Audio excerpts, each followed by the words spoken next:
Fala aí, povo de Deus. Sabe, eu estava aqui maquinando algumas coisas e vendo a necessidade de pedirmos perdão ao Senhor pelo ponto que nós chegamos, sabe? A Bíblia já anunciava isso e dizia que o homem se tornaria muito mais amante do dinheiro do que de Deus. O Senhor já nos mostrava que nos finais do tempo os nossos valores seriam pervertidos. E nós vemos que isso são sinais dos tempos e está chegando o momento de Jesus buscar a sua igreja.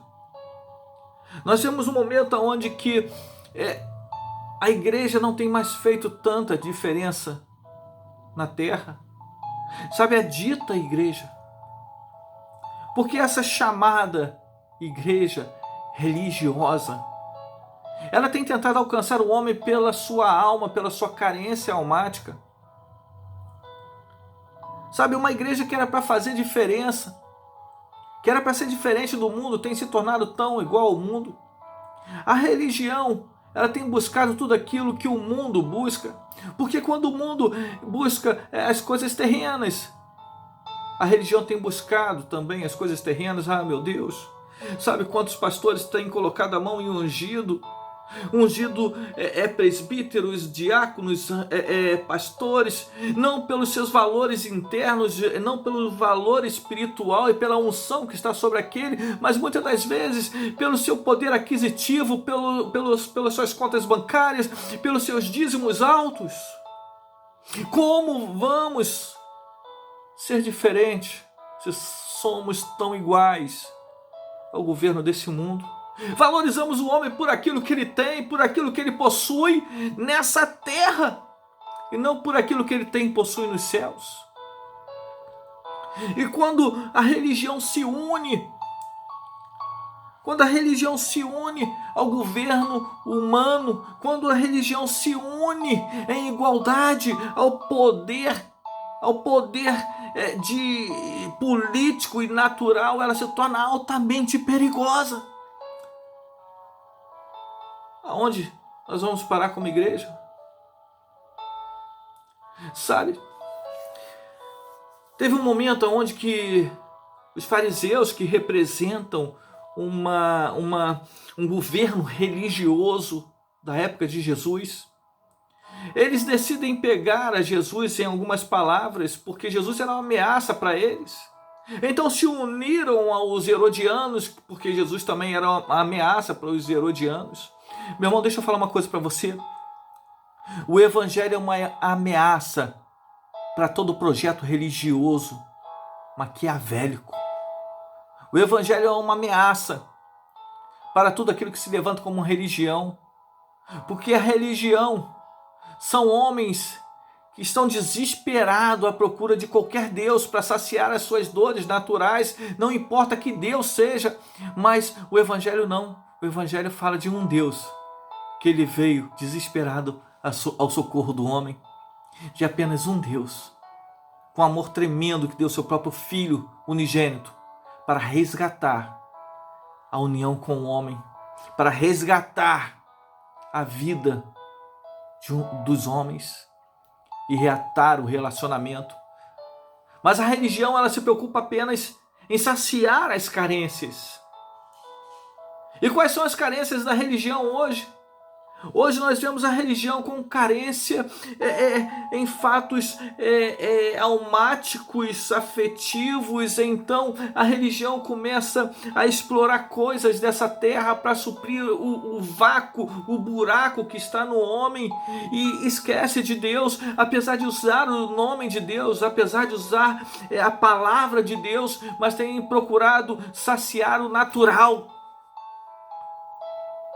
colocando Deus de lado.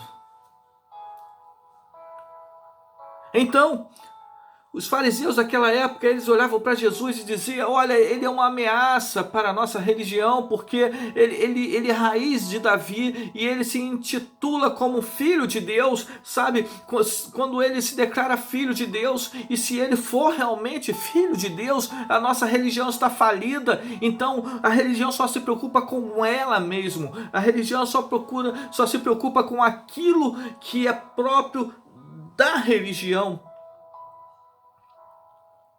Sabe, eles olhavam e sabiam que se aquele homem manifestasse como filho de Deus, a sua religião estava falida. Por outro lado, eles se uniram aos herodianos. Os herodianos eram aquela representação do governo político, aonde que sabia que aquele mesmo Jesus, que era uma ameaça para os fariseus, também era ameaça para eles, porque como filho de Davi, ele poderia reivindicar o trono judaico, o trono de Israel, ele poderia fazer uma revolução dentro de Roma. Então eram dois poderes querendo destruir a Jesus: a religião e o poder do governo humano. Sabe, ainda é assim hoje. Ainda tem sido assim. Porque a religião, ela atua nas suas carências emocionais para comprar o homem. E o governo político atua nas carências naturais para comprar o homem. Esses dois começam a colocar valores no homem, colocar preço. E alguém disse algum dia que todo homem tem um preço. Então a religião diz: olha, se o seu preço é conquista de carro, de casa e de tantas coisas, olha, vem para cá, dizima aqui, traz o seu dízimo, a sua oferta, que você vai conquistar todas essas coisas que são as suas carências. Olha, você vai ter honra nesse lugar, vem para cá, porque você vai ser um pastor, você vai ser isso, você vai ser aquilo, você vai ter honra, as pessoas vão ver você de pé, sabe, os seus inimigos estarão olhando e vendo aonde você chegou. Olha, como se fosse uma vingança. Isso é a religião que vai trabalhar no seu emocional, sabe, comprando a sua alma, enquanto a política compra as suas necessidades naturais.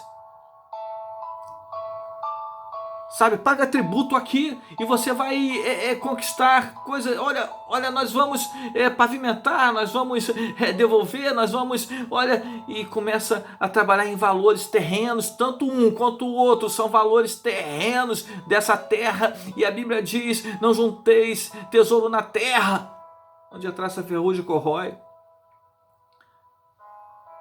Maquinaram contra o Senhor Jesus. E com malícia no coração, os fariseus começam a indagar a Jesus, porque ali estavam os dois partidos políticos, e então eles rasgam elogios, como tudo que é falso, agiu de falsidade com o Senhor Jesus. Olha, tu que é mestre, tão sábio, sabemos que sabe todas as coisas, então nos responda, sabemos que falará a verdade, nos responda. É certo e parece certo pagar tributo a César. Mas Jesus, que de tudo sabia, a Bíblia diz que ele olhou e ele viu a malícia no coração daqueles fariseus, porque sabia que se ele dissesse que era correto pagar tributo a César, o povo farisaico ia se levantar contra eles, o povo religioso ia se levantar contra eles.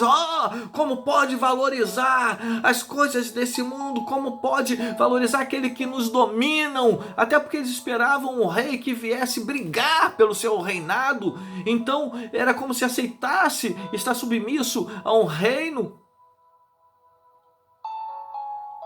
Mas por outro lado, se ele falasse: olha, não é lícito pagar tributo a César, então os herodianos iam se levantar e iam dizer: olha o que ele está falando, olha, ele está se rebelando contra Roma. Então ele não tinha saída, eles tentavam com malícia no coração, trazendo as duas partes presentes, fazer que Jesus, com as suas próprias palavras, fosse condenado. Mas Jesus, ele diz assim, olha, vocês são hipócritas. Eu quero falar uma coisa sobre religião. Você que unge diáconos, presbíteros, pastores pelos seus poderes aquisitivos, pelo que ele tem em conta bancária, você é um religioso hipócrita. Porque os valores do homem, dos servos do Senhor, dos filhos de Deus, não está naquilo que ele tem na terra, mas naquilo que ele conquistou nos céus. Sabe? Jesus chamou aquele povo de hipócrita e pediu que pegasse uma moeda. E pegando a moeda, ele diz: o que vocês veem nessa moeda? Sabe de quem é a imagem que está na moeda? Sobre quem está falando? O que está escrito? Aí todos falam: é de César. Então ele pega a moeda e diz: então dá a César o que é de César. Talvez os fariseus já tenham se levantado e pensado: pronto, pegamos ele. Mas ele disse: dá a Deus o que é de Deus. Então eles não puderam fazer nada contra o Senhor Jesus. Sabe, o que nós precisamos entender é que aquela moeda, quando ele pegou, ele disse de quem é a imagem que está aqui. Ele estava falando: olha, nós colocamos aquilo que é importante para nós mesmos, a nossa imagem. Quando César colocou a imagem dele na moeda, ele estava dizendo: olha, o governo dessa terra, o dinheiro é importante para mim. Sabe, aquilo que eu posso comprar é importante para mim, o governo dessa terra é importante para mim. E o problema todo é que os dois olhos, tanto o herodiano contra o fariseu, tanto o governo político quanto o governo religioso, estavam com um olhar terreno para aquilo que eles pudessem conquistar na terra, porque é isso que simbolizava aquilo que era a moeda da época, aquilo simbolizava as conquistas terrenas. Então as conquistas terrenas, elas só servem para um governo humano. Mas aquilo que é de Deus, não. Porque Herodes, que simboliza o governo da terra, botou a sua imagem em uma moeda.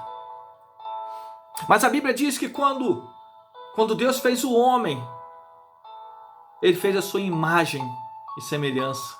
Ele imprimiu a imagem divina no homem. Sabe, o homem natural, que anda segundo a natureza humana, ele pode ser comprado pela religião. O homem natural que anda segundo valores religiosos, ele pode ser comprado, sim. Mas o homem que anda no sobrenatural, o homem que antes de todas as coisas foi comprado pelo sangue do Cordeiro, o homem que teve um preço de cruz, não tem valor nessa terra que compre.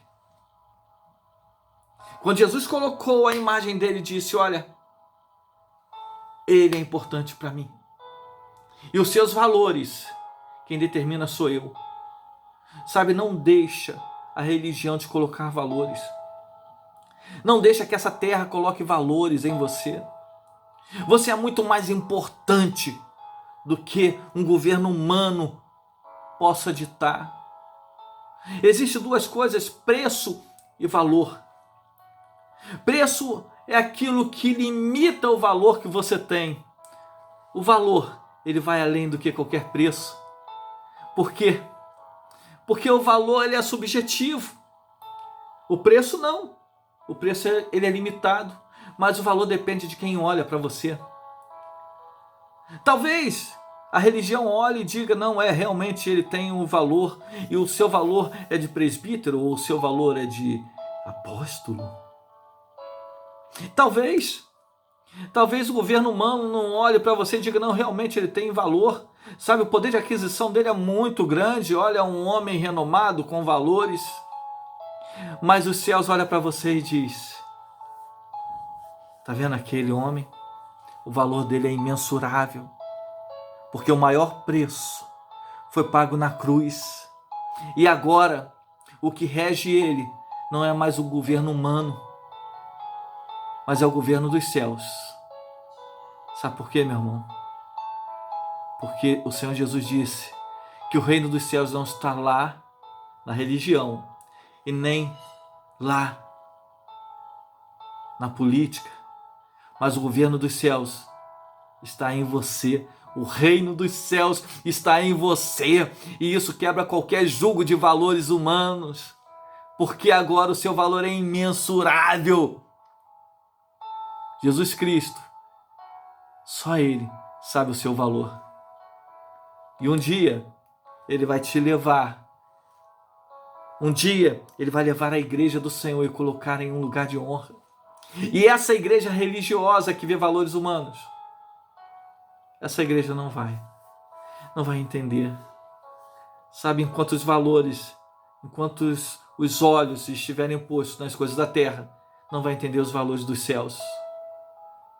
Ô Senhor, que venha uma grande unção de arrependimento para a igreja da nossa geração. Sabe, eu sei que é uma palavra dura, mas é uma palavra profética.